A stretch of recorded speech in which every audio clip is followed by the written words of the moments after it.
जय भोलेनाथ, हर हर महादेव। कर्क राशि, आप सबका बहुत बहुत स्वागत है। मित्रों, अब आने वाले समय में भोलेनाथ आपकी झोली भरने वाले हैं, जिसकी वजह से जो भाग्य में नहीं वो भी मिलेगा। मित्रों, आप सभी जानते हैं कि आज का यह पवित्र दिन बेहद खास है। दोस्तों, बहुत ही महत्वपूर्ण है। जी हाँ दोस्तों, तो आज के इस वीडियो में हम आपको बताने जा रहे हैं 4 ऐसे काम जिनको यदि आप आज के दिन करते हैं तो प्राप्त होती है भगवान भोलेनाथ की असीम कृपा, जो जीवन भर प्राप्त होती रहती है। भगवान भोलेनाथ माता पार्वती के साथ अत्यंत प्रसन्न होते हुए आपको जीवन भर सुख और समृद्धि का आशीर्वाद देते हैं। जी हाँ दोस्तों, इस दिन के बाद भगवान माता पार्वती के साथ मृत्यु लोक को छोड़कर कैलाश पर्वत पर अपने निवास स्थान पर चले जाएंगे।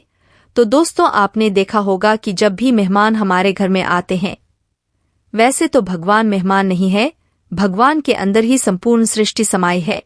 लेकिन हमारे शास्त्रों की माने तो भगवान आज के दिन मेहमान बनकर ही इस पृथ्वी के संचालन के हेतु पृथ्वी पर विराजमान रहते हैं और आज का दिन समाप्त होते ही वापस कैलाश धाम पर चले जाते हैं। तो जब मेहमान घर से जाने को होते हैं तो आपने अक्सर देखा होगा कि जाते जाते मेहमान को कुछ न कुछ उपहार, कुछ न कुछ रुपए पैसे बच्चों को अवश्य देकर जाते हैं।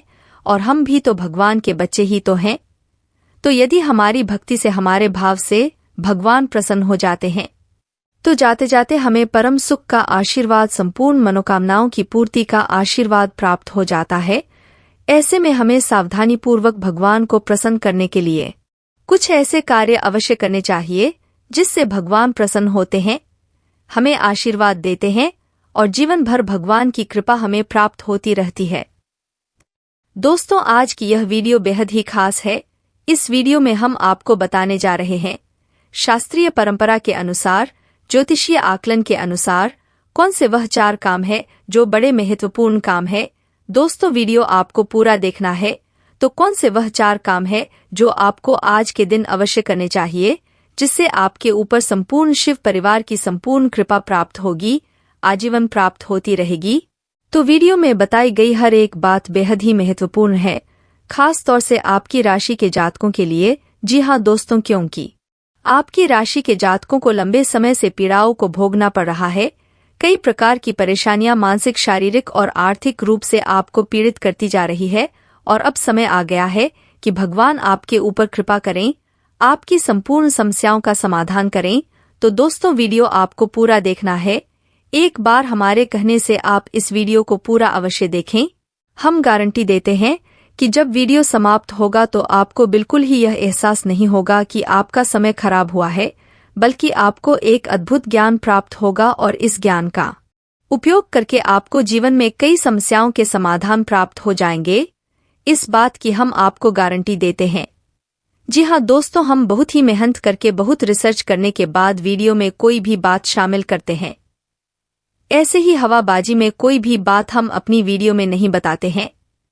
हमारी हर बात का शास्त्रीय प्रमाण से होती है, ज्योतिषीय आकलन के आधार पर होती है, तभी हम अपनी बात को आगे प्रतिपादित करते हैं।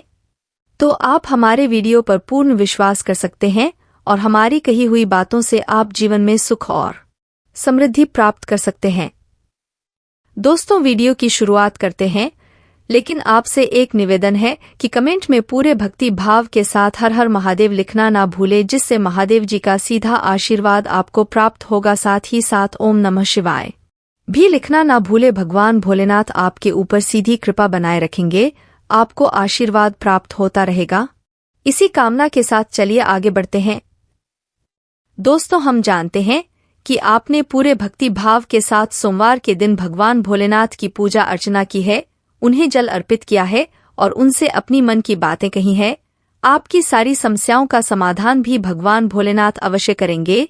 लेकिन कभी कभी ऐसा हुआ है कि जीवन की विशेषताओं के चलते आप इस सोमवार के दिन में भी भगवान को सही समय दे नहीं पाए हैं। लेकिन इसमें आपका कोई दोष नहीं है, क्योंकि हम तो गृहस्थ लोग हैं, इस संसार में व्यस्त रहते हैं और संसार से बंधे हुए हैं। तो जब हमें अनुमति प्राप्त होगी, समय हमें अनुमति देगा, तभी हम भगवान की सेवा भी कर सकते हैं। तो ऐसे में यह बहुत महत्वपूर्ण हो जाता है कि आप विशेष अवसरों का लाभ लेना बिल्कुल भी ना भूले। आपने अक्सर देखा होगा कि जब भी घर में मेहमान आते हैं और जब मेहमान जाने को होते हैं तो जो बच्चा दौड़कर मेहमान के पैर छू लेता है, मेहमान उससे बहुत प्रसन्न होते हैं और जाते जाते उसे आशीर्वाद देते हैं, साथ ही साथ पैसे भी देते हैं उनकी चॉकलेट के लिए। तो ऐसा हम इसलिए कह रहे हैं क्योंकि भगवान के हम भी बच्चे हैं, और यदि भगवान जा रहे हैं तो उस समय कुछ ऐसे कार्य करें जिससे भगवान को अति प्रसन्नता प्राप्त हो, तो भगवान हमें विशेष आशीर्वाद देते हैं और हमारा जीवन, हमारा मनोरथ सब कुछ हल हो जाता है। तो चलिए दोस्तों, बिना समय खराब किया को बताते हैं वह 7 काम जिन्हें आप कर सकते हैं, जिनसे आपको विशेष कृपा प्राप्त होने लगेगी। जी हाँ दोस्तों, अब इन कार्यों में कुछ और बातें भी हम जोड़ते चलेंगे, क्योंकि लोगों की समस्याएं अनेकों प्रकार की होती हैं, जिनके अनुसार उनके समाधान भी अनेकों प्रकार के हो सकते हैं।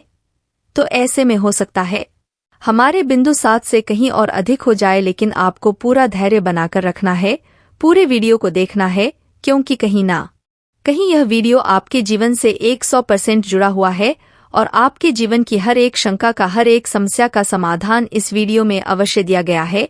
साथ ही साथ वीडियो के अंत में हम आपको एक ऐसा विशेष महा उपाय बताएंगे जिसको एक बार करने मात्र से पूरे वर्ष भर भगवान भोलेनाथ की कृपा आपके ऊपर बनी रहेगी। न केवल वर्ष भर बल्कि जीवन भर कृपा आपके ऊपर बनी रहेगी। लेकिन इस उपाय के बारे में कोई आपसे बताता नहीं है, क्योंकि यह उपाय बहुत ही गुप्त है और इस उपाय के बारे में लोगों को जानकारी तक नहीं है। लोग ऊपर ऊपर की बातें करते हैं, गहराई में उतरकर विशेष ज्ञान लोग देना नहीं चाहते हैं, क्योंकि उनके पास होता नहीं है। तो वीडियो अंत तक देखें और वह महा उपाय अवश्य देखें जो हर एक मानव को करना चाहिए, और आप देखेंगे कि आपका जीवन रातों रात बदल जाएगा। भगवत कृपा आपके जीवन में प्रवेश कर जाएगी। सबसे पहले हम आपको बताएं कि आपको क्या करना है। दोस्तों, भगवान भोलेनाथ को सत्यम शिवम सुंदरम कहा जाता है, यानी कि जो सत्य है वह भगवान शिव को बहुत अधिक प्रिय है। आपको ध्यान देना है कि सोमवार के दिन आपको पूर्ण रूप से सत्य बोलना है। जी हाँ दोस्तों, उस दिन भगवान आपके ऊपर विशेष कृपा बनाए हुए हैं, आपके ऊपर उनकी कृपा दृष्टि है। तो ऐसे में आपको भगवान के हृदय को जीतना है, और हृदय जीतने का एक ही तरीका है कि भगवान शिव को सत्य बहुत अधिक प्रिय है। तो आपको भूलकर भी झूठ नहीं बोलना है, चाहे आपका काम बने चाहे आपका काम बिगाड़े। आपको बिल्कुल भी चिंता नहीं करनी है, सब कुछ शिव को अर्पित कर दीजिए और बिल्कुल ही सत्य व्रत को उठा लीजिए। यही आपका व्रत होगा और यही आपकी शिव के लिए विशेष पूजा होगी, यानी सत्य व्रत की पूजा करेंगे। अब बात करते हैं ज्योतिष के अनुसार सोमवार का जो दिन है उसका मूलांक बन रहा है 4, जो कि राहु को प्रदर्शित करता है। यह राहु को समर्पित है, और भाग्यांक बन रहा है 11, जो कि चंद्र को प्रदर्शित करता है। अब ऐसे में आप कुछ विशेष उपाय कर सकते हैं जिससे राहु आपको वर्ष भर पीड़ित नहीं करेंगे। आपकी मानसिकता शुद्ध रहेगी, आपके हर एक निर्णय सफल होंगे, आप कामयाब बनाएंगे। साथ ही साथ आप चंद्र से जुड़े हुए भी हैं, जिससे वर्ष भर आपको मानसिक शांति, सुकून और सौंदर्य प्राप्त होगा। जी हाँ दोस्तों, तो अब आपको ऐसे में करना क्या है। तो आप एक काम करिए कि सोमवार के दिन आपको काले तिल की एक पोटली बनानी है। कपड़ा काले रंग का ही होना चाहिए, कोरा कपड़ा होना चाहिए दोस्तों, और उस काले तिल की पोटली को आप काले धागे से ही लपेटेंगे और उसे अपने घर के हर एक कोने को छुपाएंगे दोस्तों। उसके बाद आप अपने ऊपर से उसे 7 बार उल्टा उतरेंगे या फिर फिरेंगे। जी हाँ दोस्तों, यानी एंटी क्लॉकवाइज आप उसे अपने ऊपर से घुमाएंगे, और उसके बाद आपको उस पोटली को किसी बहते हुए जल में प्रवाहित कर देना है। यह राहु का बहुत ही शक्तिशाली उपाय है, इससे राहु आपके पक्ष में हो जाएंगे। यदि आपके ऊपर किसी प्रकार की राहु की पीड़ा चल रही है तो वह अपने आप क्षण मात्र में समाप्त हो जाएगी। अब बात करते हैं चंद्र को अपने पक्ष में करने के लिए। दोस्तों, चंद्र के लिए चांदी एक सर्वोत्तम समाधान है, चंद्र की कृपा का विशेष सूचक है। तो आप एक कार्य कर सकते हैं कि चांदी का एक कड़ा खरीद लीजिए और सावन के अंतिम दिन आप उस कड़े को भगवान भोलेनाथ को अर्पित करेंगे, यानी शिवलिंग के ऊपर उसको रखेंगे। जी हाँ दोस्तों, आप जो भी पूजा विधान अपना करेंगे उस समय उस कड़े को आप भगवान भोलेनाथ के शिवलिंग के ऊपर रखेंगे। आपने देखा होगा भगवान भोलेनाथ के मस्तक पर चंद्र हमेशा सुशोभित होते हैं, तो आपको भी चांदी को चंद्र के स्वरूप में भगवान भोलेनाथ को अर्पित करना है। आपकी जब पूजा पाठ समाप्त हो जाएगी उसके बाद आप उसे कड़े को उठा लेंगे।